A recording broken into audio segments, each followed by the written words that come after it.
What's going on, everybody? Welcome back to another episode of the College Football Uncensored podcast, brought to you by Saturday Down South. I'm your host, Tyler Huck, and as you can see, no co-host here. 8:30, waiting on Chris. I think he's running a little bit behind here, so he'll be joining in a minute. But it gives us a good opportunity to at least get the show going, let the live listeners start to tune in, trickle in. We're trying to get this side of the community of the podcast going just as good as Chris has been able to build the Facebook page over the years. It'd be cool if we could get, we've been looking at the numbers recently and they've been far better than we ever expected. So it'd be cool if we could get those kind of numbers live here on the YouTube as well. But it's going to be a slow process, I'm sure. So anyways, we'll let this thing pile up here for a minute, and we'll just have to let producer Dan know that we're going to have to cut some of this first part out. But let me start reading the comments. Look at, this is, if I had a contest right now to find the best and most loyal fan, it could be Eddie Booza. There's a little inherent bias there for me, but my man is always here at 8:30. Ready to tune in to the College Football Uncensored podcast. All right, the listeners are building up here. I think Chris is trying to get on. He's slightly confused.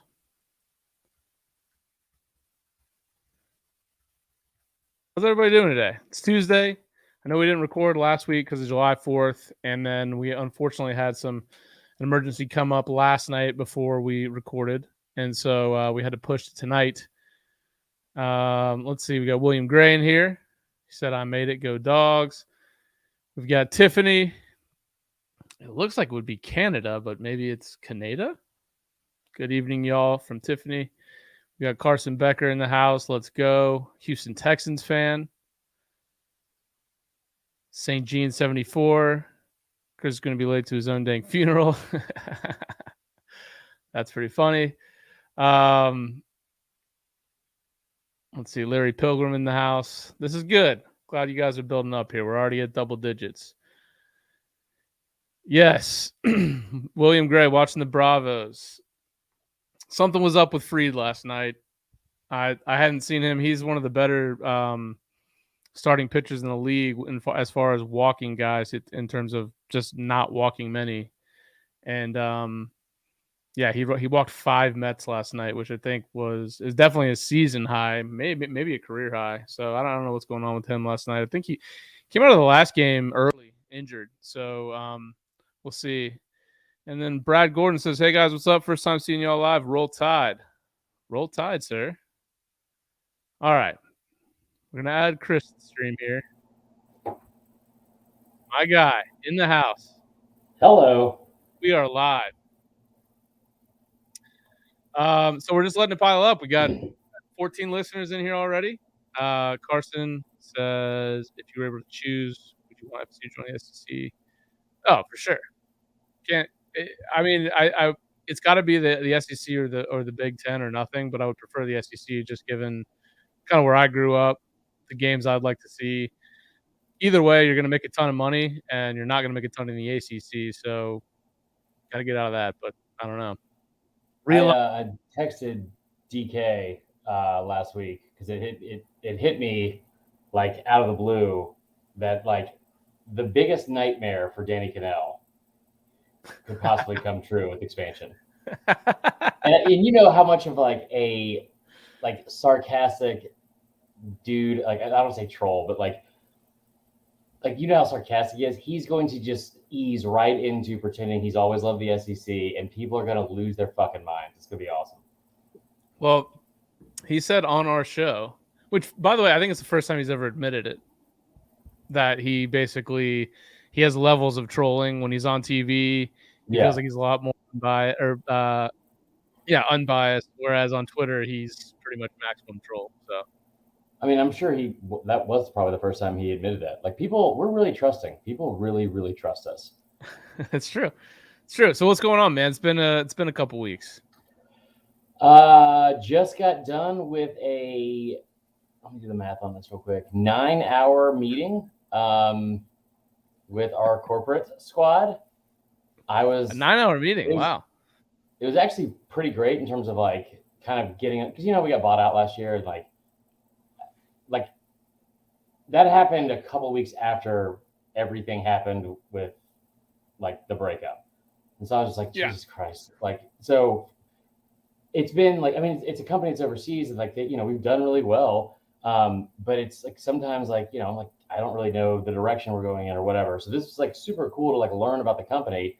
I had to go last, like very last, talk about like give an update on my role. Remember how I told you it might not be a good idea to go switch from social media to video and go to YouTube with the absolute lowest amount of followers we had? I was right. So, all right, sweet. It went poorly. Oh, that's not good. Well, no. Let's get in the show here. Hey, everybody. Welcome back to another episode of the College Football Uncensored podcast, brought to you by Saturday Down South. I'm your host, Tyler Huck, and with me, as always, my co-host, no one's sadder than Chris Marler. We're back at it, huh? Who's sadder than Chris? I wish you could have been in that meeting, man. You know how I always get with like any kind of grown-up shit like that? I always ask you and Jeff, like, hey, any advice on what to say? Right. Didn't have anyone to turn to. No, I already reached out to you. I mean, I was like fully prepared. I was so excited. I made slides, which I thought was like really PowerPoint? Proactive. Yeah, a little PowerPoint. Bragging about us. Everyone else had already made their slides. I was just doing what I was supposed to do, apparently. Well, at least you did it. Yeah. Otherwise, you would have been behind. Yeah, I was just saying before you got on, I didn't disclose the number, but I said our numbers are much better than we thought. Yeah. Yeah, they are. If anyone's listening, we really appreciate.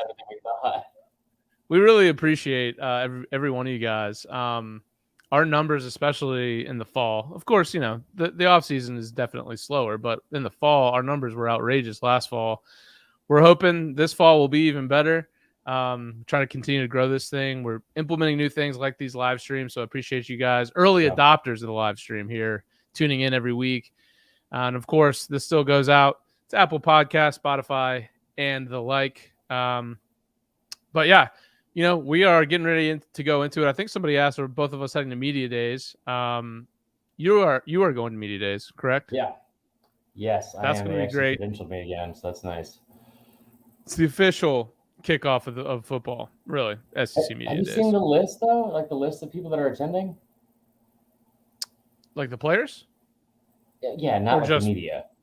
People in general. No, like so they came out with like the complete list, because every team gets the head coach and then 3 players. Usually it's like an offensive, defensive, and one more. Shane Beamer nailed this last year because he brought like the most charismatic people possible. The first thing I saw when I heard about them releasing the list was there's no Spencer Rattler, which automatically kind of sucks, right? Now, keep in mind also, I'm saying all this, and I've never actually asked a single question at media days because I get too nervous. And the last time I tried, I was going to ask Saban what he thought about Game of Thrones season 7 in the finale. And Pat Forty stole the microphone from me, and I never asked him. So anyway, the list is pretty underwhelming, dude. Stetson Bennett's going to be there. I thought Bryce was going to be there, and Will Anderson. I like when you said William. That sounds better. Yeah, sounds almost British. It seems more established. He's a junior. I mean, like for other people though, like for the rest of the fan bases. Right. Well, I'm sure you're still excited to go. It is the official kickoff of college football. I will not be attending. I did not get credentialed. I didn't attempt to get credentialed. I've had I've had a trip planned since last summer, literally for a year, that I'm finally leaving for on Thursday, and I will be out for a while. So when I get back, so I leave Wednesday. Thursday. I'll be good Thursday, Friday, Saturday, Sunday, Monday. Tuesday I fly back, and then Wednesday morning I fly out to California for Wednesday, Thursday, Friday, Saturday, Sunday. Days, for the love of God. 11 days? It's like 10 days. 10, 11 days, yeah. But I'll only miss one pod. So I don't know if you want to bring on a guest next week, or we'll skip a week, but I will not be on the pod next week. Cool, man. It's a good start to the main kickoff to the season, like you just said. So I'll just fucking do it by myself. Yeah, you will. Unfortunately, we'll just get Dan to fill in. No, where are you going again?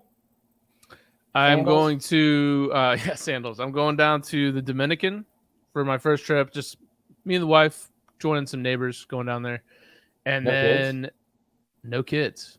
First time extended vacation, no kids. Just a swingers trip. That's cool. And then and then fly back. And I've another trip that I've had planned for probably 8 months is a golf trip with some coworkers out to Pebble Beach.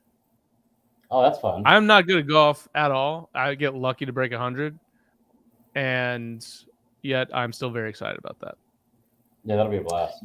Yes, Carson Becker, we are bringing the voicemail back during the fall. I think it'd also be funny to take live callers on this show in the fall. We can do that. Let's see if we can do that. Look, we've got some groupies here. Look how cute Chris Marler is tonight. One person for both of us. It's very awkward still. No, one of the reasons we started setting this up is, one, it's tremendously easier and it's a lot of fun to interact with everybody in the moment. But also, in season, I used to do this on Facebook all the time, the Monday night Facebook lives. And after big games, when we'll go live, I guess this year, unless, I don't know, you're drunk or taking care of 8 kids, that's going to be a blast. True. Yeah. Oh yeah. Yeah. It's going to be a fantastic year. Do you have anything you want to ask at Media Days this year? Oh boy. So Bumper Pool is going to be there. I kind of want to ask him how many degrees he could possibly have at this point. He's been in college for longer than I was in college, which is pretty fucking tough to do. I think his 401k's got $30,000 in it already. That's probably fair, yeah. Tank Bigsby, kind of want to ask him something along the lines of him staying in bounds because he basically lost smart? In the. I'm not gonna say it in front of everybody. I'll just say it when they break off to I tell you what, one of the coolest things about Media Days is for whatever everyone will congregate to the big names, right? But a couple of years ago, Lynn Bowden was there from Kentucky, and then who was the linebacker? Dejon Harris from Arkansas, who was kind of a bust in the NFL, but he led the league in tackles.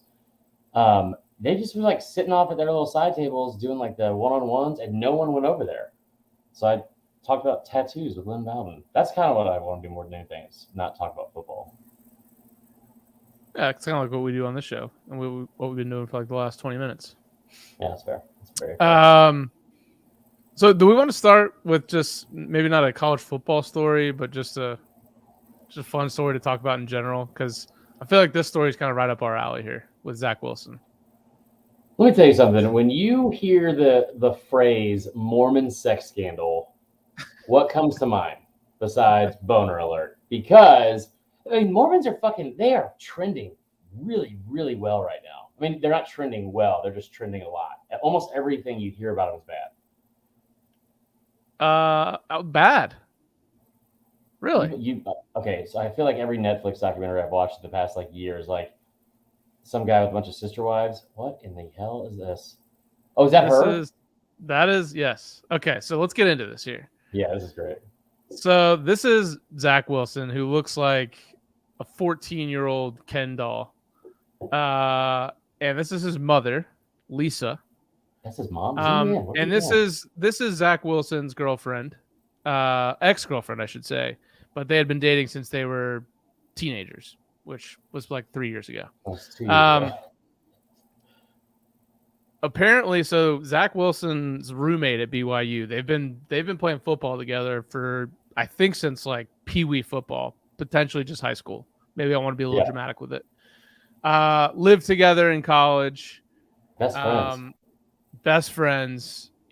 He what's this guy's name? He's he plays on the Washington Commanders, which still isn't a real name. Darren Deckhart or something ridiculous. Yeah, something like that. Dax Milne, who is on the Washington Commanders, which I love this report on the Sun. Washington Commanders star Dax Milne. The dude's on the practice squad, but let's just go off though, Queen. Wait, Dax Milton or Dax Milne? Dax Milne, star player for the Washington Commander, as put by the Sun. That last name sounds like if somebody was asking you to make up your own name and you just quit like halfway through your last name, like just Milne, I don't want to play anymore. The way this broke was pretty this is like one of my favorite things that happens in social media every once in a while, which is where everybody joins together to do something extremely toxic, but it's not like overly toxic to somebody that it's going to hurt, right? Like, as far as I know, somebody saw a picture of his ex. I don't think it was like super public that they broke up, and she was with like Zach Milne,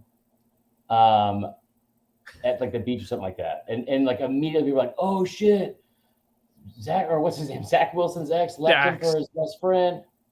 Oh, Zach and Dax. God, Jesus Christ. I hate everything about BYU. The most BYU thing you've ever heard in your life. They're like the virgin version of Colt McCoy and Shipley from Texas. No, but like somebody saw her and her new boyfriend, his former best friend, like on an Instagram post, and immediately starts like spreading this around like she left him for his best friend. And for whatever reason, because it's the internet, the immediate assumption was that she was like clee chasing and did something wrong to him. And boy, oh boy, was that wrong. Well, so that's what we know, right? Is the story that she told, which it came up on Instagram because why not? I guess what Dax Milne and this Abby girl, who is Zach Wilson's ex-girlfriend, posted a picture of themselves on Instagram, and someone put "homie hopper" in the chat or in the comments, and she responded, "He was sleeping with his mom's best friend. That's the real homie hopper," which is just an allegation that you can't throw out there lightly. No, not in the Instagram comments. I mean, no. Like that's like, I don't think she's probably a wholesome kid because she's like that. She's Mormon, right? Like, I think only the dude Mormons are kind of fucked up. Just based on what I know from documentaries, it's strictly just 3 documentaries. But like you have to really piss off a woman for her to do something that scorched earth publicly. I feel like. Pretty sure Ashley did something happened. Something happened. I don't know if he was banging moms, but something happened drastically for. So, but now you saw Jack Mack from Barstool came out, who was kind of. I feel like he's the one that kind of blew this story up on TikTok, or that's at least where I saw it. But he came out and basically was like DMing with Zach Wilson, and Zach Wilson was like, "You need to delete that shit, dude. Not true at all. Not cool." And he did.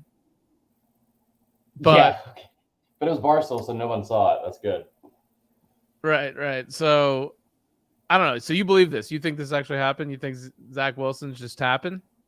Okay, you remember the story that came out a couple of weeks ago from TikTok where there was all these Mormon moms that were like fucking having sex parties? I do remember that. You got to tap into more Mormon trends and Mormon. I'm trying to get locked in, bro. I'm trying to get locked in. This is a nightmare. She looks like if Kristen Cavallari was a virgin. Oh god. That's Zach Wilson's mom just posted. Well, this is from before, but this is a group of her friends. So which one out of this group, if you had to choose? I'm not going to do that because Liz is probably watching, but it's definitely the front right with the white shirt. This one, okay. Also, the best part about this whole thing, and I will get on Twitter later and find it and post it in here, and I should have already done it. One of the people that I follow, I think she like works freelance for SDS, super nice lady, Gabrielle. She's a fantastic follow on Twitter because she is just always popping off. I mean, always. And she said, and I quote, "If we're being honest, most dudes have fucked their mom's best friend." I did see that. It's like, being honest about that? That seems. I've got a lot. So I haven't done that. Now I'm starting to question people I know. Like, is this a thing? People just go around and do this stuff? No, it's definitely. I mean, absolutely not. My mom's best friend is Jesus, so I definitely have not had sex with him.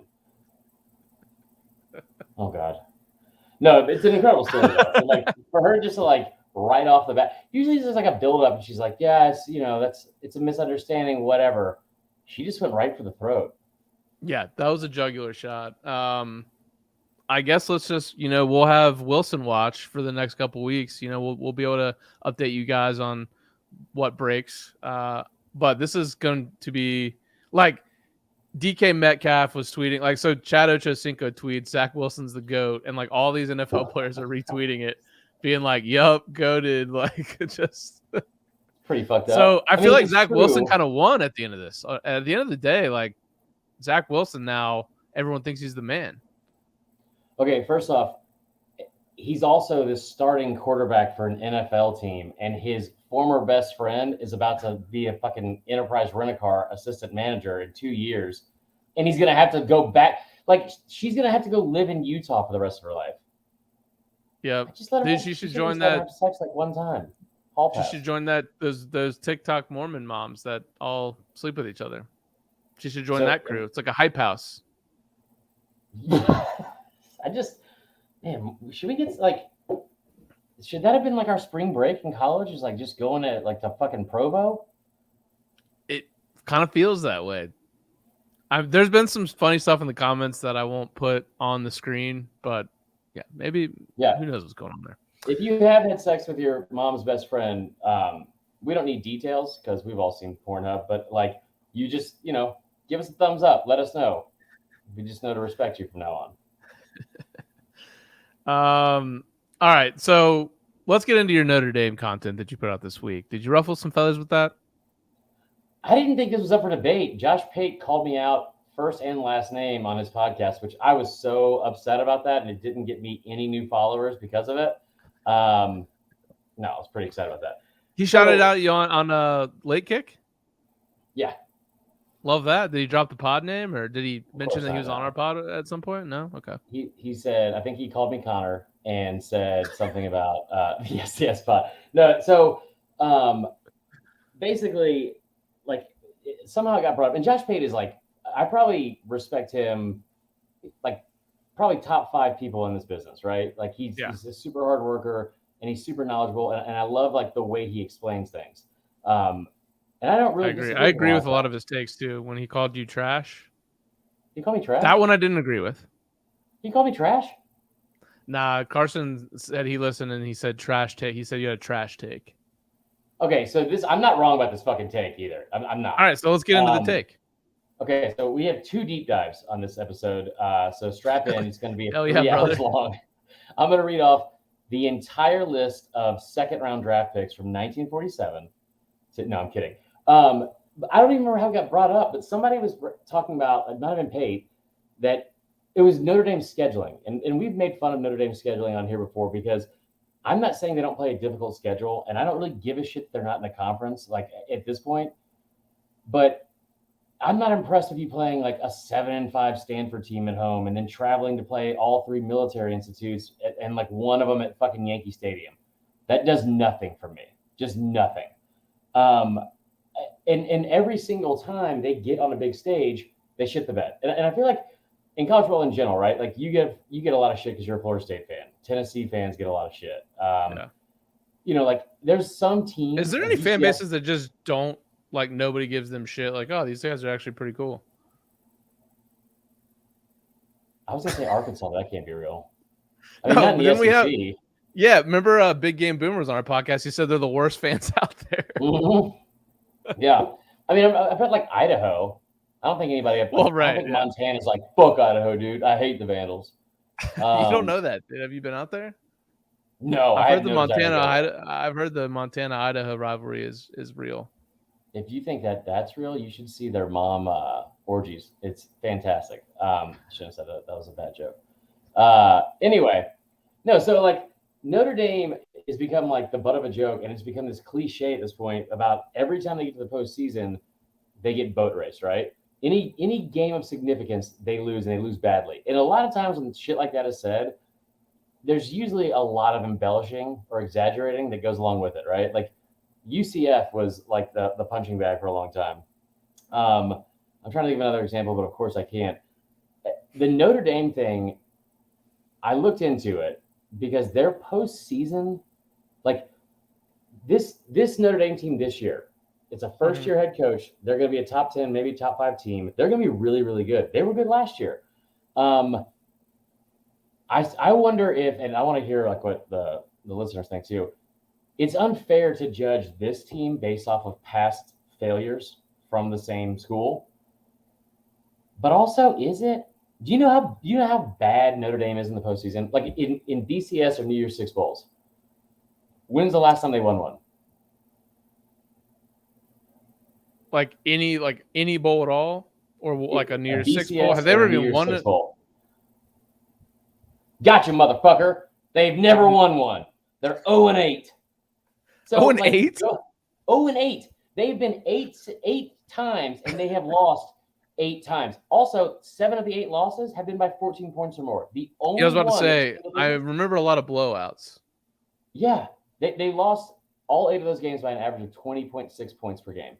The only one that was in single digits was last year against Oklahoma State when they lost by 2, and they blew a 28-7 lead in that game. So, like, that's Never a pretty heard of big a deal. football team blowing some kind of lead like that, especially in postseason. So you have to go back to 1994 to look at Notre Dame's last significant, what would be a BCS or New Year's Six level bowl. So 5 years before the fucking BCS was even, it was at the end of the 93 season. They beat Texas A&M by 3 in the Cotton Bowl. Some of our listeners probably weren't even born in 94. Oh, really? Yeah. Weird, right? That is really weird. Anyway, but that's like, why is that a big deal? Because everyone knows that, like, whether you like them or hate them, and most of us hate them, Notre Dame is the premier brand and most recognizable, program in college football history. Second most national championships, 4th most all-time wins, which kind of surprised me. Most NFL draft picks all time, most consensus All-Americans, most fake girlfriends, most times a coach has accidentally killed somebody at practice. All of those things are real stats that are very respectful for Notre Dame and a long, long history. It's been 28 years since they've won a fucking New Year's Six level or BCS bowl game. 38 other teams have won at least one in that time. You want to take a guess? At 30, all of 38? All 38 right now.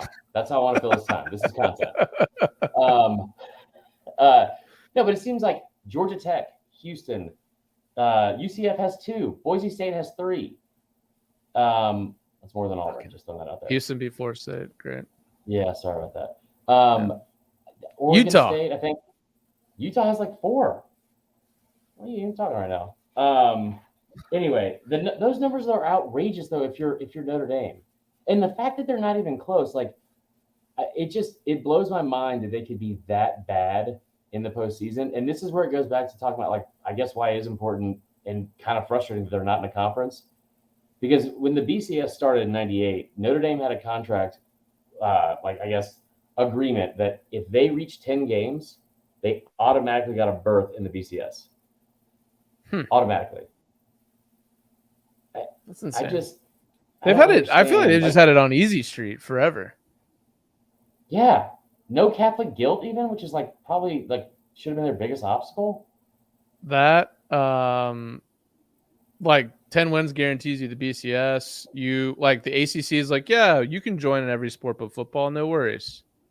Yeah, just like, you mind hanging out with us until December, and then then Clemson's gonna be healthy again. Right. I don't know why I did that. That was weird. They really are truly the domino that will set everything off if anything goes from here. Now there's talk, I guess, and I think some of this came from broken by Matt Hayes, right? Actually, we broke a story yesterday. I thought that was pretty cool. Yeah, and I saw you guys getting, or us. I'm part of it too. I saw we got credit for through like Dennis Dodd at CBS, and we started breaking that the SEC has said they want to stay at 16. I think that's a great piece of reporting, and it probably is true that they said that. Don't really believe that to be the true long term, in my opinion. No. For now, they're probably fine at 16. All right, so what Tyler's talking about, if you guys don't know, Saturday Down South, this might be the second story ever that we've broken. The first was when I accidentally tweeted the LSU Bama game was canceled in 2020, and I wasn't supposed to say it. So, tough day for me. No, so we had Matt Hayes did he had an article. By the way, look at this graphic. Your boy made that. Oh yeah, yeah. Love that. Matt Hayes took a break from driving me absolutely fucking crazy with takes like Anthony Richardson would lead Florida to the college football playoff last year if he was named the starter. Kirby is ranked ahead of Saban in terms of head coaches in the SEC. Seems like a very egregious thing to say that Florida would have gone to the college football playoff if Anthony Richardson was. I've brought this up multiple times, but I'll get right back into it again because I'm an unhealthy person. He not only said that, this is the day after they lost to Bama. He said it on the other podcast. He said they would be unstoppable on offense because you would have mismatches everywhere. They'd be just like the 2020 Bama offense. Okay, whatever. All right. So, anyways, back to that. Yeah. So he talked to one athletic director, I guess, in the SEC, and the plan is to stay at 16. And while you probably don't believe that, I will say that so far, whatever the SEC has wanted to do is everyone else just fall in line, right? They kind of set the pace for all of this. That's what we heard last year too. Is potentially 4 16-team conferences, but the only problem with that is that the Big Ten is going to be stacked, the SEC is going to be stacked. There's going to be some fucking conference with I don't know, Idaho and Montana, and then the leftovers from the Pac-12, and they potentially could get a berth in whatever playoff they have in the future. This is why I think look, what is the Big Ten at now with adding USC and UCLA? Is it? It's a good question. It's nowhere near 10. It's almost 1.5 times 10. What are they at? 15, 16? 16. You know what I hate about the Big Ten more than anything, real quick, is that when they fucking added an 11th team, they kept their name at Big Ten and then snuck in a hollowed out 11 in their logo. I hate everything about this fucking conference. So that's why I say Notre Dame is really the linchpin to this thing going absolutely insane. If for some reason, it comes down that you have to win your conference to make this new playoff that will eventually be here or whatever, there's a lot of conspiracy theories. We got to get into your conspiracy theory tonight as well. Yeah. And they're basically forced to join a conference. If that's the Big Ten, and then Big Ten goes to 17, and they get that big of a property as far as media and things like that, then the SEC will be forced to counter. It's like I don't really see. Yeah, exactly. But Notre Dame. Well, this time, the South. I think you're thinking about the wrong war. First off, second off, I tell you what, I don't think it's going to backfire that the SEC's basically announced what they're planning on doing in the near future, and that's just staying pat. But if the Big Ten keeps working, and Kevin Warren will do anything except the right thing for his conference, if they add Notre Dame, and then the next domino is somehow Duke and or Kansas, as a whole, and as a conference, a full athletic conference, not just football, they're arguably better and stronger and deeper than the SEC would be. Yeah, as a whole, and the main 3 sports. Or just the main 2, or what? I mean, all the sports, I guess. Women's volleyball, badminton. Well, yeah, that's really big. There's men's volleyball in the Big Ten. That Penn State's really good. So they're gonna have water polo now, adding the West Coast teams. Anyways, I don't know. But yeah, I mean, you talk about a helmet in water polo. Hold on, why do you have to wear a fucking helmet in water polo? I don't know. Have you ever held a water polo ball? I suppose it's probably like a volleyball kind of. Yeah, I don't know. It's a good question. Yeah. I don't know, man. That's all. Should I Google it? We can put it up on the screen. I feel like we should give something away. I got a $50 Amazon card. I feel like I should give away tonight. Okay, well, and the winner is Chris Marler, $50 gift card. We should give out a gift card. We need to be begging for subscribers and 5-star reviews, I think. We Like and joke around about subscribe, like that and a subscribe. lot, but I really, really would appreciate anyone going to subscribe to the YouTube page, because that would really help me out. I will say that. Should not have fucking taken that role. Well, yeah, no, definitely go to the YouTube, like, subscribe, go give us some reviews on Apple Podcasts. How are we going to give some people a $50 Amazon gift card? What do they have to do to get this? I don't know. Damn, people are trashing you in the comments here on the gift card. Why? What? I don't know who St. Jean fair. is. It's Robert St. Jean. I went out of my way to do something nice for this fucking asshole, and I tried to send him a shirt, and he just moved to Chicago, and I sent it to his old address in California. You know what? This is why I don't do You're the nice winner stuff. of the $50 gift card, St. Jean. That's good. Yeah, it's fucking unreal. We're gonna do the sticker giveaway again, which will be a blast. Because me and the U.S. Mail, my biggest rival. The U.S. Mail, huh? What's wrong with my audio? God, not Tennessee fans? No. What's wrong with my audio? I don't have my mic with me. It probably just doesn't sound as good as it normally does. Thank you for letting us know. It doesn't sound horrible on my end, so I don't know. This would be really bad timing if tomorrow's podcast sounds like shit right after that 9-hour meeting. All right. So there's been a lot of recruiting over the last, 2 weeks? Really, several years if you think about it. Do you follow recruiting? Yeah, I do. Like, how closely? I mean, I know where the top guys are going. I don't know the board of every team. I follow it for Florida State pretty solidly. So, they're in the top 40, which is great, Yeah, that's pretty easy because they're not ever doing anything. I heard you guys actually got an offensive lineman. We did. We got a big offensive lineman. Then our quarterback decommitted today, which is tough news. Probably going to Mississippi State, though. So we got any Mississippi State fans in the house? It was a mutual parting of ways. We should be landing another kid, Brock Glenn, that was actually supposed to go to Auburn, and now he's not. Hold on, I'm going to switch this. It says I have echo cancellation on. God, I fucking hate everything today. All right, hold on. I'm switching this over.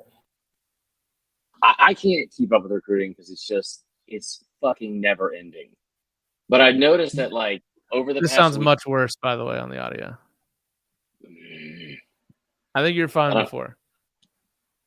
It's just the difference is I'm on a mic and you're not, so it makes mine sound better and yours not. What about this? But that's better. Okay. I noticed over the past couple of weeks there's been like just a flurry of commitments because Hayes Fawcett's making all these fucking graphics and continues to be the worst. But every single person that's committed, I feel like for a 3-day stretch was a 5-star. Yeah.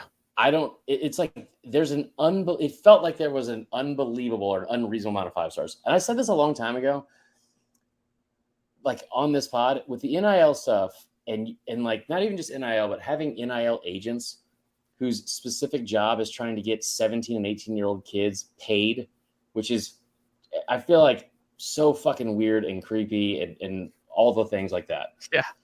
I'm kidding. But for the longest time, we've heard, for the most part, from irrational fans or petty fans, that like the rankings at recruiting services are, what's the best way to put it? Like manipulated in favor of teams that have like more registered fans like on their site, Sure. Things that'll benefit the site. Like, they talk about like the Bama bump, like it's a 3-star, and then it gets bumped up to a 4-star. I think Florida, like fans would like bitch and moan last year because like they had a string where they had like several 4-stars that were bumped down to 3-stars. But no, like that being said, I feel like it's not out of like the realm of possibility that these sites will somehow find a way to get like kickbacks from these rankings. Because if you think about it, like, I don't know how they're going to distribute any of this money. I'm assuming it's not a lump sum. So if you're a quarterback, like the kid from Miami that signed for $9.5 million, I'm sure they're not handing him $9.5 million. But Right. all you have to do, you don't have to prove anything on the field, like to get like your first payment, right? Like to get a deal in place at 17 or 18 years old. All you have to do is beat up like on inferior competition at your shitty high school. So the higher the ranking for a lot of programs, you know, like the more valuable the player is, like the more Their NIL value goes up. Exactly. And have you noticed how many defensive ends, offensive tackles, and quarterbacks have been in the top like 25, 30 like overall players that are 5 stars? No? Okay. I'm looking. So anyway, I'm looking at it here. the whole point was I saw that Oregon got a commit from Dante Moore from Detroit, which is a huge pickup from Dan Lanning to go to like the best team in that state. But I was like, man, that seems like that's like the 6th or 7th 5-star quarterback in this cycle that's committed. And so my conspiracy theory is I think that somehow, I don't know how long it'll take to get there, but like money, greed, whatever you want to call it, some of these recruiting services are going to, I don't know, inflate the 5-star numbers or like the 4-star numbers like in the rankings because of like what it could mean for them on the back end, right? How do they get compensated for it on the back end, though? Just listen. I'm just saying things right now. Okay. I don't know. I'm sure. I'm interested. I'm in, but now I'm asking details. I would assume that if you are, because a lot of these, like Mike Farrell is like friends with these kids for like years, which is cool. Like to have that as your job. Like you just start befriending 8th graders for like 4 years. But like you think about like they don't have, I don't think, a crazy amount of influence on where these kids go, but these people are basically pseudo handlers without getting any of like the benefits because they're the ones that are in contact with all the coaches recruiting them, other schools and shit like that. Was that NIL lawyers taking a pay cut? Yeah, I mean, I think that like taking a cut of what they make and paying for a bump in the rankings, 5%, like 10%, whatever, off of like whatever cut the what do you call it, the agent would already be making. I don't think that's unreasonable. Everything I've learned from the movie Blow, this checks out. Right, and that's an all-time classic. Why would you not go to that movie? I'm big into wanting to follow conspiracies, not these crazy ones like Sandy Hook type ones, but like this is one that I would really like to be into. That's why I want to know the details. Well, let me give you some more details here, Tyler. Oh yes, deep dive number 2. Deep dive number 2. Okay, so here's my thought. There was an unreasonable amount of 5 stars in this year's class, right? Ooh, I like this from William Gray, by the way, before you jump into this. Flip side, this seems pretty evil, but I feel like with anything money related, it's evil. Flip side, they could lower a kid's ranking for some school to get him at a lower price, and the school pays for that to happen. That is like the most, like I would have made it. I would have made it in college if I didn't tear my ACL junior year. And I don't think he's wrong. I don't think he's wrong at all. I think like anything is possible when there's this much money involved, especially in the beginning of it when it's not regulated correctly, and it's just the fucking wild, wild west. So my theory is this: these recruiting services are going to inflate and like overvalue more and more players in their rankings. So you're going to have more 5 stars, and you're especially going to have more 5 stars at like positions that will pay the most, primarily quarterback, but also defensive end and left tackle. And if you look at any like the NFL contracts, like those are the 3 highest paid positions. I'm pretty sure, besides whatever Mitch Trubisky stole from the Bears.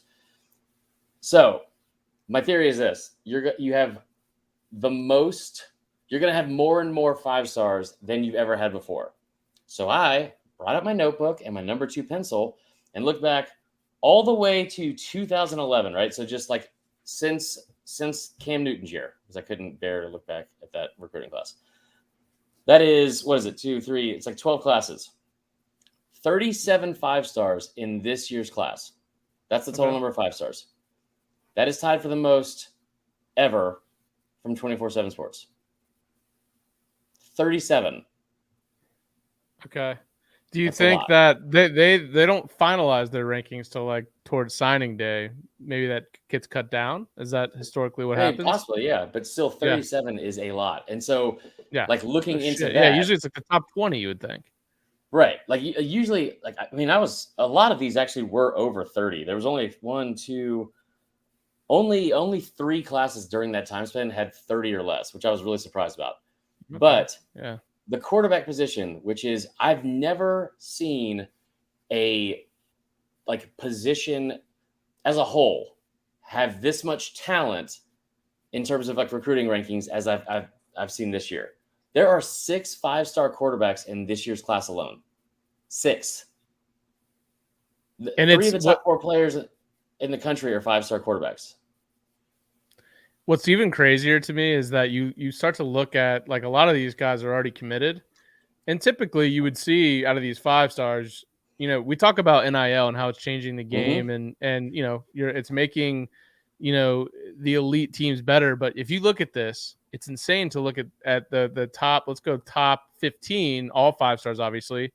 You see, it's not just Bama, Georgia. Now we'll No, see what happens by signing day, everyone's but got a it's 5-star. Texas, Tennessee, Notre Dame, USC, Miami, Iowa, Oregon, Louisville, Clemson, Georgia is on there, obviously, LSU, Oklahoma, Penn State. Like everyone has 5 stars now.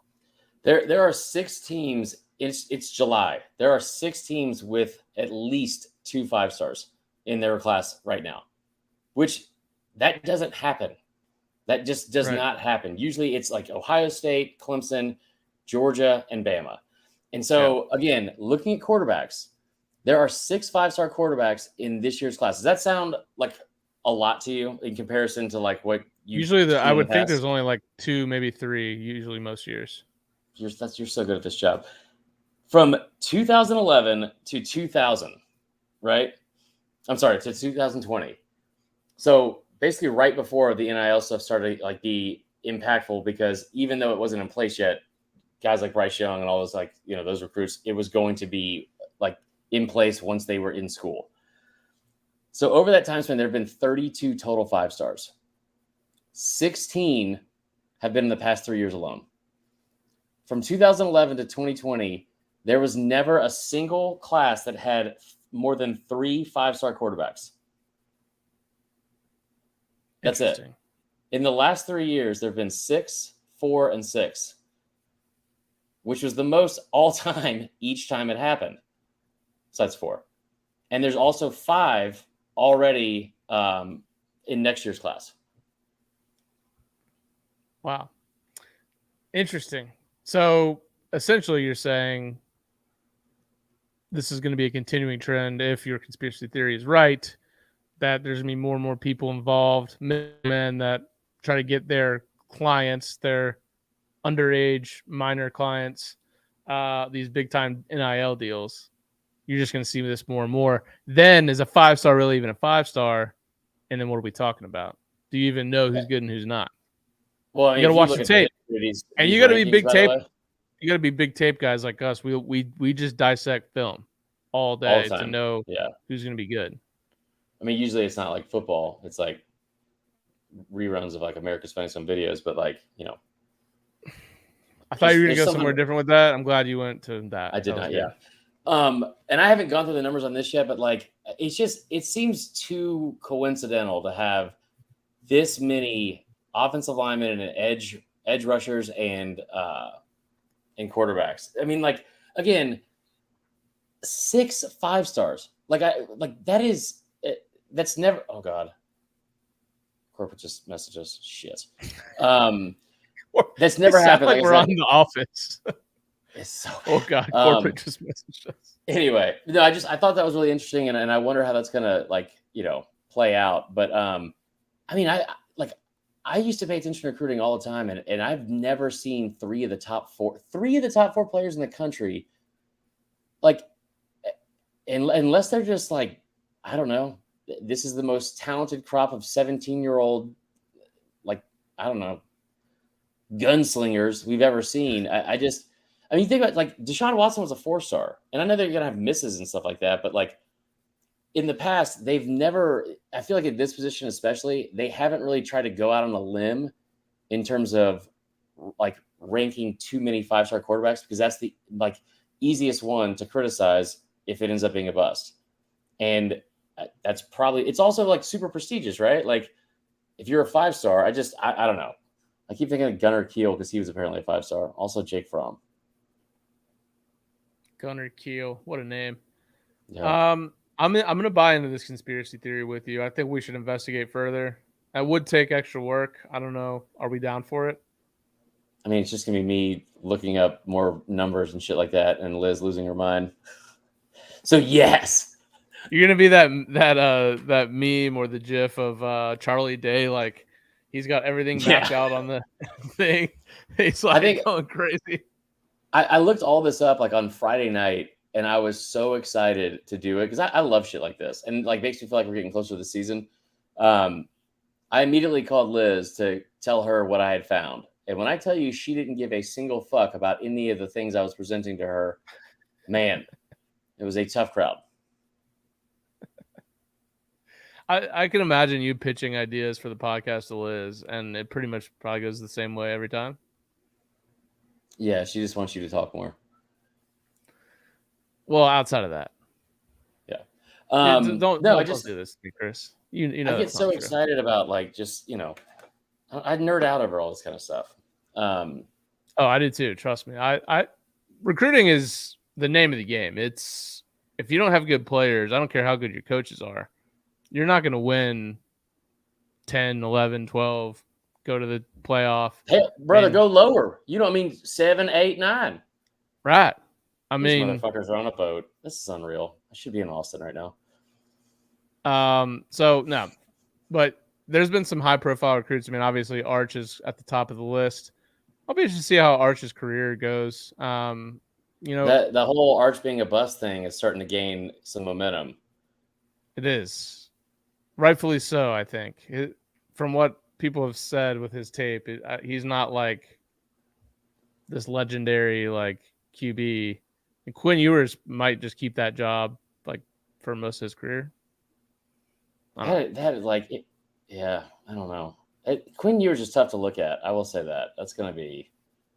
Ugh. He seems pretty broy. He has like the worst mullet. Like Siri thought I said. Sorry. I feel like mullets are somehow back in style, which is weird because it's odd that they were ever in style.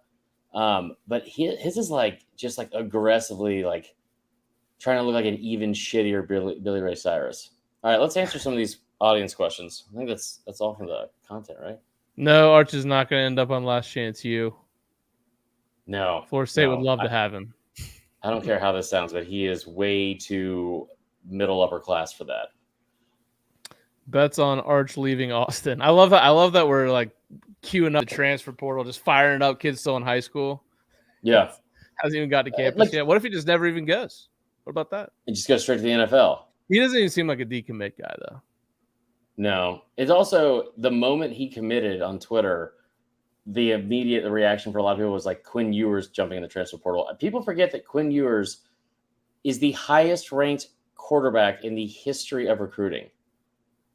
I mean, ahead of Jake Fromm, ahead of Jacob Eason, Justin Fields, Matt Stafford, Reggie Ball.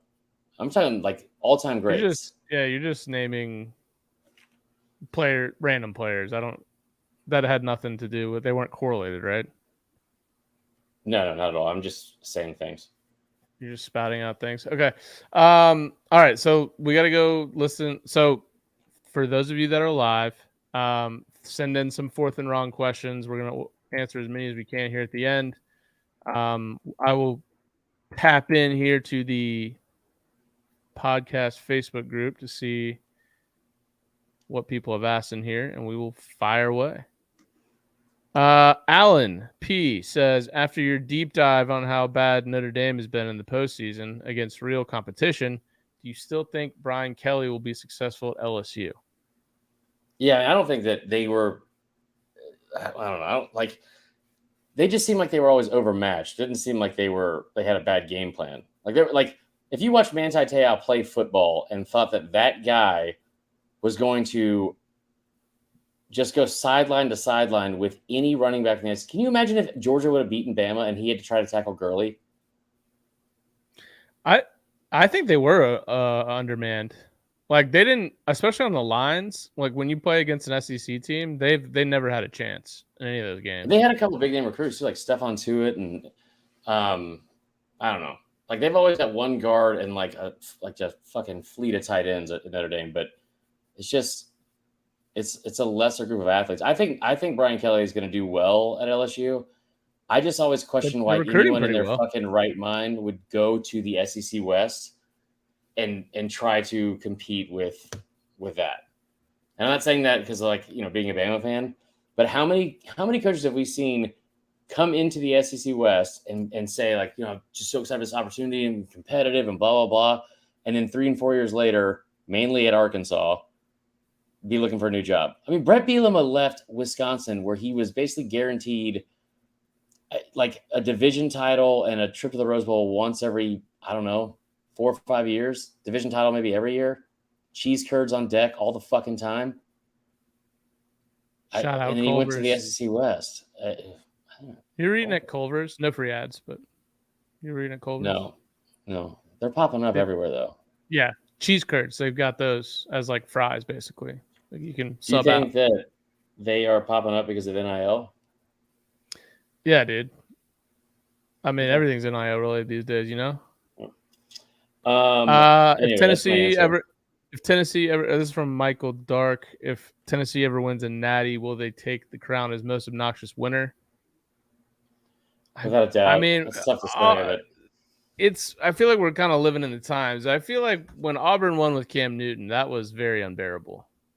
I've never felt Auburn fans were bad. They're almost too dumb to insult. Now it's been 20 or 12 years.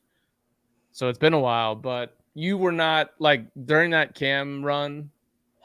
No, nothing. You just these fans are fine. They're great. The fans were fine. I've never been consumed with something like more unhealthy in my entire life than I was that fall. And I mean that not even as a joke.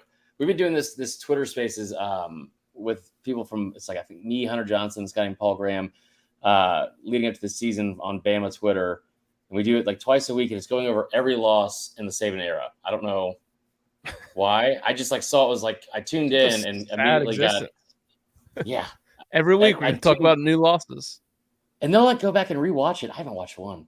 But they added me to speak, and it was pretty cool because some people, despite my use of the F word, still value my opinion. The Cam Newton game is tomorrow. What was bothering me about that was that everyone fucking knew what was going on, and I wish that somebody could have just set my mind at ease and be all right, yeah, you're right. That's all. They paid him. Right. Oh, well, can you imagine that story now? It's that wouldn't even be an issue. 180 grand, yeah, for real. Oh, it would be. I mean, it would be $10 million. Probably, legitimately.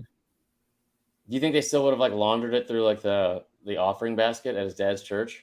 It seems like that'd be a bit of a stretch to do at this point, but maybe. See, and Tyler, for me, that's where I had a problem with it. I don't mind the young man getting paid, but bringing the Lord into it, I didn't like. Follow up real quick on the Tennessee question. Yes, Tennessee fans will absolutely be the worst. You saw how they were when they were remotely good at the third most important sport, at their school this year. But not only the fans, but the players themselves were horrible. They were worse than the fans, hands down. They were awful. And then every fucking fan you heard from, who for the most part, especially on social media, are pretty big trash bags and wear it like a badge of honor. We're the thing is, man, everyone gets mad at these kids. They're all really good kids. I mean, if you get to know them off the field, I'm you don't fucking know them off the field, Gerald. What you sound like about? Jimbo right now. I can't believe you would slander these young men. These are great kids, and how dare you? That kid rounded first base and gave someone the finger, and Tristan Smith in our podcast group actually defended it, saying the Georgia Tech player was talking trash. Anyway, next question. Best non-SEC tailgate venue. I'm going to see some friends in Madison, Wisconsin this year and attending a Badgers game. I've always heard Madison was top tier. I've heard nothing but good things about Madison. Tailgate. Is that like, are we saying like stadium atmosphere too, or just simply tailgate? Because he only said tailgate. He didn't say stadium. Because I haven't Clemson's out. Yeah, I haven't like ventured around a bunch of tailgates. I mean, I've been to a game at Clemson, but yeah, I agree. I wasn't like super impressed with the tailgate scene there. It's non-SEC. I mean, like, it's hard for me to say because I haven't been to a ton of tailgates outside of the SEC. I feel like Wisconsin is the only answer, really. You're not going to find anything out in the Pac-12. I'm sure there's like some decent Big 12 stuff, but like not really. Like, unless you're Texas or Oklahoma, but those are also like I can't imagine tailgating in Austin is like super great because it's already a huge city. You guys in the chat, if you've been to some cool tailgates outside of the SEC, we got one here, Madison. Okay, so we already had that one. Thanks, St. Jean, for nothing. Just kidding. Penn State, I feel like would be pretty good.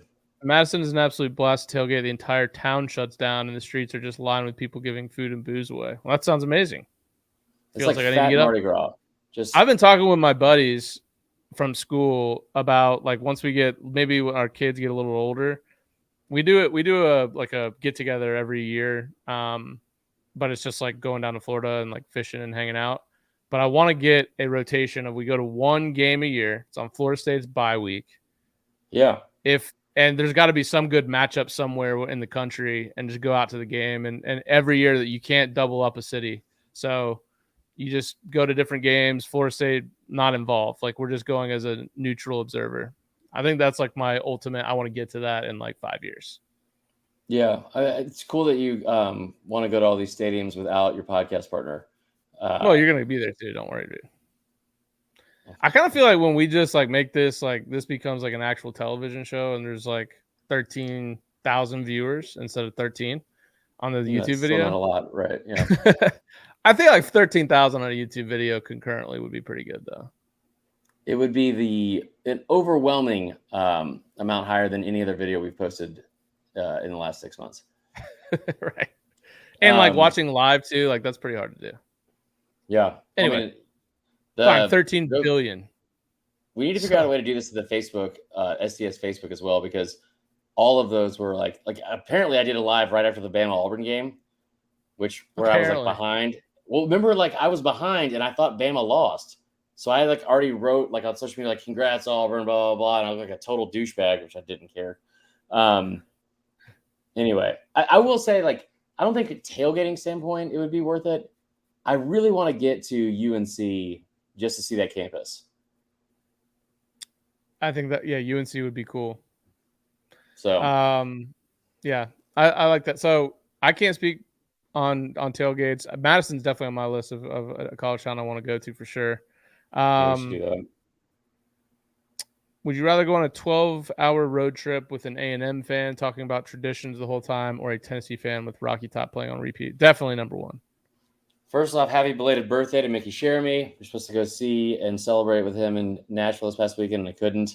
Hope it was a blast. But that's tough, man. Like, honestly, because Rocky Top, like in what's the word I'm looking for here? Rocky Top in like small doses is a good song. It's like an objectively good song. It's Rocky super Top weird in the key of A. I don't know what that means. It's kind of odd to me that no one's ever questioned those lyrics. That guy was like blatantly talking about like fucking an animal that he was pretending was also half woman. So there's that. And I love like how much he implemented like the difference in how to package corn in that song. Okay. You don't know what I'm talking to. He's talking about like, okay, whatever. I wish you knew the lyrics. No, Rocky Top. I don't know the lyrics. I just know the good old Rocky Top part. If you listen, the people on Rocky Top have to get their corn from a jar because they can't grow their corn on Rocky Top. The dirt's too rocky by far. Favorite sport besides Read football a fucking to bet book, on? dude. Andrew D. Giacomo. Giacomo. Favorite sport besides football to bet on? Okay, so a couple weeks ago, I won over $1,000 in poker on the site, and for whatever reason, I wasn't allowed to actually withdraw it until I had placed an equal amount of money on like bets as I was trying to withdraw, which was over $1,000. I was. What'd you win on? Like poker? What? Oh, it was poker. So it's basically outside of sports or outside of football, you just prefer poker? Without a doubt. But But he said, what's your favorite sport? I'm telling you. I'm about to tell you. Oh. So I didn't know what to do because I was like, I don't want to fucking gamble like, $1,000 or wager $1,000 in sports. Like, especially because like there's nothing to bet on right now besides like baseball. So this was like the first 2 rounds of Wimbledon. And I put multiple $400 bets down on people I had never heard of at like 6 a.m. like matches. And I woke up and I hit, and I think I bet on the Braves night before. I went 4-0. Oh, shit. Still haven't got my money, but yeah. Oh. We got to get out baseball bats and go hunting? I don't think you can do that for Bovada, but tennis for sure.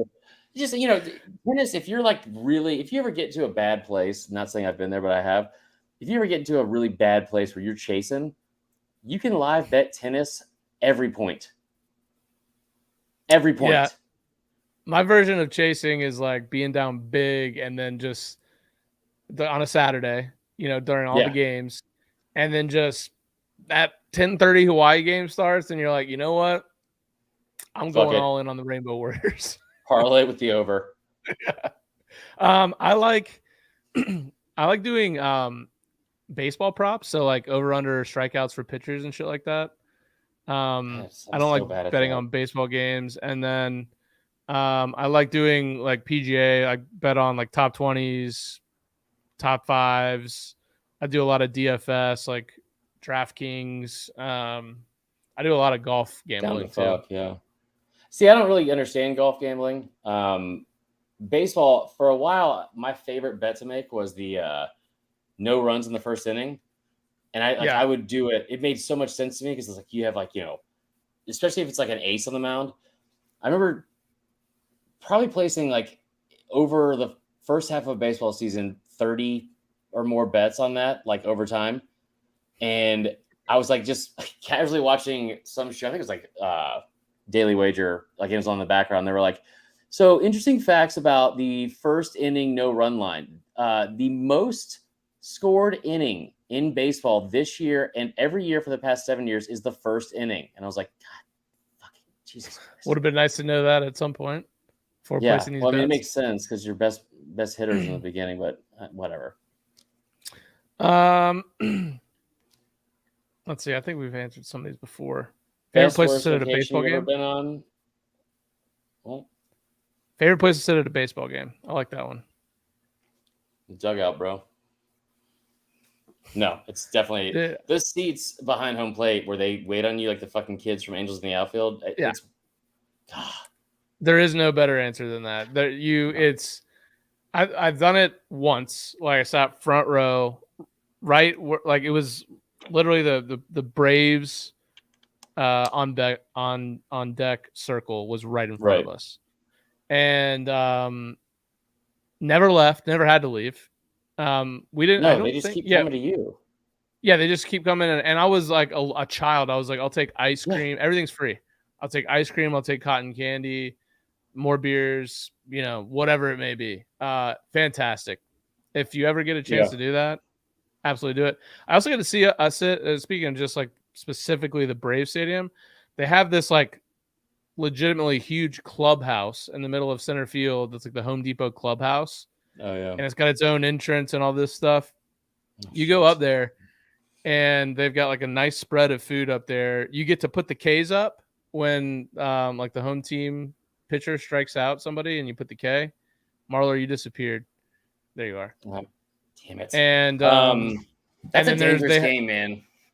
And then they have they just have a huge cooler stock full of Coors Lights that you just have access to open and take as many as you want. How much of those? It's fantastic. Tickets? I don't know. It's usually for like a group thing. Is there ever a private, like it's a private group thing? Anxiety-riddled time at a sporting event than when a pitcher gets to his third strikeout. You remember that girl that went viral? What did she do? She was like really disappointed in the Braves for allowing this to happen. And like everyone in the comments is like, "You're an idiot." She's like, "You guys are just so hateful." Unreal. That's funny. Yeah, I've never been big on that. Let's see here. Andrew Diacomo says, best worst vacation you've ever been on. Sorry if this brings up Oregon State or dad memories, Chris Marlar. Well, it didn't until you said it afterwards. No, that's pretty funny. I don't know. I mean, it's like almost like been a year from that miserable fucking vacation. Worst vacation? Oh, my 30th birthday. I wanted to go to New Orleans, and my idiot friend Ted and Justin took me to Biloxi, and then somehow arrived 3 hours late and had to put everything on my card. And then they decided to stay another night and max out like $1,400 in a suite they got on my card. Oh, nice. And they took me to Steak and Shake for my birthday at my 30th. That's sick, bro. I was gonna say the 30th was probably my best vacation. So that's Hey, I remember like we were at like it's fucking Biloxi, and it was like off season, and there was like no one at the pool, and they're like, "Do you want to get a cabana? It's $85." And I was like, "Yeah, absolutely," because it's all free food and drinks. right. And I remember like we're like all in the pool, we've all been drinking, and we got to close out. This is like on my actual birthday. And they come over and bring me the bill, and they had written down in pencil what each person owed based off of drinks that were already fucking paid for. So it's tough. Best vacation?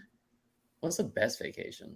My best vacation was my 30th birthday. My wife surprised me with a trip out to Breckenridge. Breck, bro, you ever heard of it? Trip out? No, and we got to the airport. Actually, so we started at my house. She was like, "All right, you gotta be blindfolded." And we showed up at my best friend from high school. He's my best man at my wedding. Showed up at his house. He has the same birthday as me, and she was like, "Yeah, they're coming with us." And I was like, "Oh, this is great." So we go to the airport, show up, more friends there waiting. Sick, man. It's awesome. So my 30th birthday was a blast. Sorry, yours was so poor. You know, like if you're like in a group thread and like especially if like you've been in one like for like years and years, right? Like if you text something, hardly ever does anyone like respond right away, right? It's like kind of like filters out like throughout the workday. I was like, I think Ashley and I had broken up, and I was like drunk. I was like, "Hey, what do you guys think about going to New Orleans for my 30th?" Like I'd never been in New Orleans at that point, and I thought it'd be fun to like get out of town. And within 5 minutes, every single person in that thread immediately said no. Like immediately. And then I think like the following year we did New Orleans for Jeff's bachelor party, and I was like, this is fucking worse. Also, when you go to Biloxi, I kept asking like, what should we do? Like, what's there to do in Biloxi? Every person was like, you should drive to New Orleans. It's like only an hour away. Yeah. You should. Best vacation? I don't even Vegas probably. I love Vegas. I can't think of anything for my worst vacation, but I will say the first time we tried to do like my whole crew from college tried to do like let's all meet up and bring the wives and kids. Don't recommend it. Pretty bad, yeah. Yeah. I'm trying to think like you never had to travel with Dyke Marlar, so there's plenty in the like. I mean, when we got kicked out of Shreveport, that was on vacation. That was pretty awful. So yeah, that would definitely be up there. Best vacation? I mean, it would probably have to just be Vegas. I can't think of anywhere I've gone that's been like recently that's been like crazy fun and good. I have another for potentially worst. My senior year, we decided to go drive up to the Florida State Clemson game. It was on Labor Day. And we made a stop in Athens Sunday night.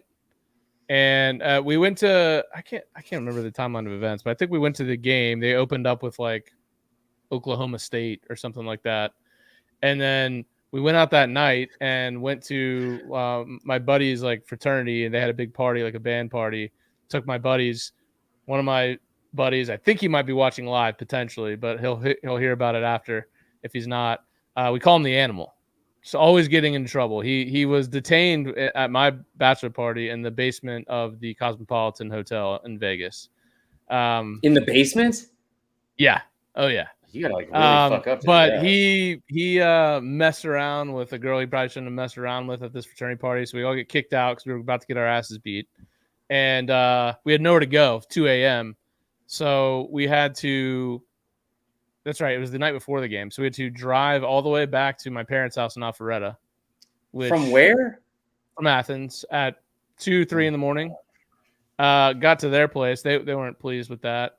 Woke up, drove back to Athens for the game the next day, and then drove to Clemson after the game. And then we lost. And then I don't know if you've ever been to, I don't know if you've ever been to a Clemson game, but there's only one road out, one road in. So leaving there is an absolute nightmare.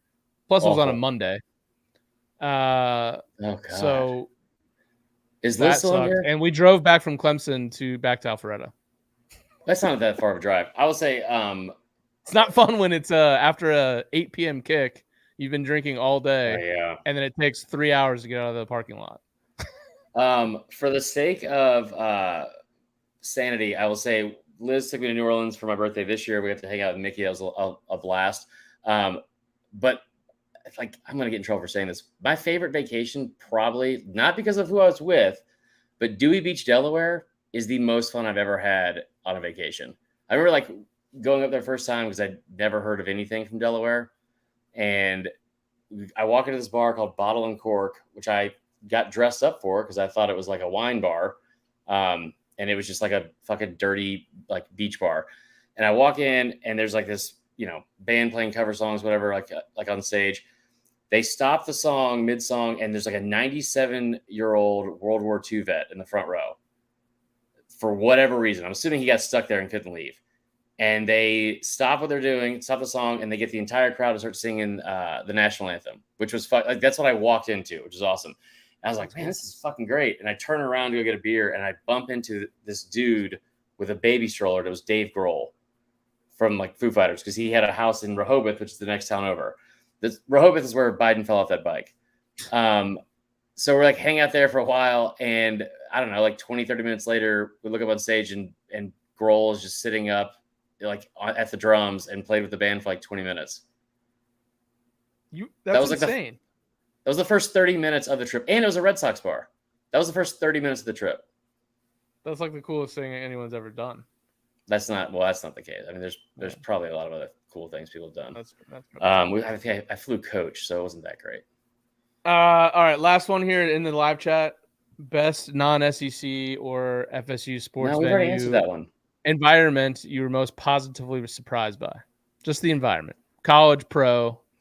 This guy just made his first trip to Fenway. Shout out Chris, and was Fenway's just rows behind home, blown away.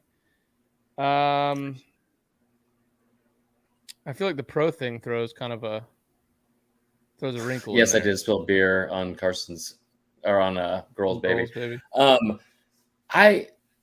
I mean, I always say Clemson's the best atmosphere. I wonder if that's changed because I haven't been there in like 5 years. Their fans have just become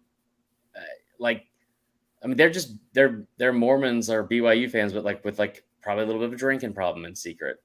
Those fans are tough, really tough. You like Georgia Tech's atmosphere, don't you? No, I like the setting that it's in. That's it. That's an atmosphere, right? I mean, an environment. There's no atmosphere at a Georgia Tech stadium like there was for like the Atlanta United games. They should honestly play one United game there a year. Have you ever been to anything involving Philadelphia? Like, I've been to an Eagles game and it was a blast, and the tailgating scene was insane there. Okay, we'll close with this. I'll tell you a story because I've like grew up in SEC country and like that's like the level of insanity that I was used to. We're leaving Dewey Beach, and it's a Monday afternoon, and like the Monday night game of the week, I guess was, or Monday Night Football was Giants and Eagles. So Ashley's brother had season tickets. He's also the left tackle for Joe Flacco at University of Delaware. So he has like a tailgate set up, and we're going to hang there for like 2 hours or whatever before we have to go to the airport.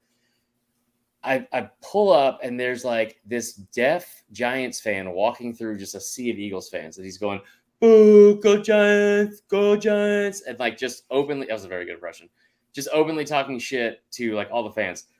This ginger, I don't know if he was paralyzed or he was in a motorized cart, hears him, just puts it in fucking forward and wheels right up to him. He goes, "Hey, hey!" And the guy's deaf, and he like finally looks at me. He's like, "Yeah." He's like, "Are you hungry?" And he points at the grill, and he's like, "Huh?" He goes, "Are you hungry?" And he holds up a hot dog, and he goes, "Yeah." And the guy in the wheelchair said, "Why don't you go eat a fucking dick?" And that was the end of the tailgating experience. That was like, I mean, just a battle of two people that get to park in the very front of the store, and man, there were no feelings that were. Oh, that is, yeah. I mean, that's savage. All right, that's a good story to end on. So, hey, for those that are listening now and those that are listening later, go to the YouTube channel, Saturday Down South. Give us a subscribe and a like. In fact, you can click notify, so every time we go live, you get a beautiful little notification on your iPhone or your Samsung. And also, if you listen to the podcast on Spotify and Apple Podcasts, please go give us a 5-star review. Give us a comment. That would be fantastic. Anything else, Chris? I will be gone next week. I'm rearing to go when we get back, talk about SEC Media Days, and really, in my opinion, the start of college football. Anything else before we go? I cannot stress this enough that we're going into year 2. We got a lot of big plans that I'm hoping are going to actually be followed through with this year. But this is going to be fun. This is going to be really fun. So like Tyler said, please, I know it's like cliche and we have to do that kind of shit on social media, but that's how I keep my job, for one. And I cannot go back to stripping because I do not have that body anymore. So I love it. All right, guys. Well, thanks for tuning in, and we will see you guys soon. Eat a dick, Zach Wilson.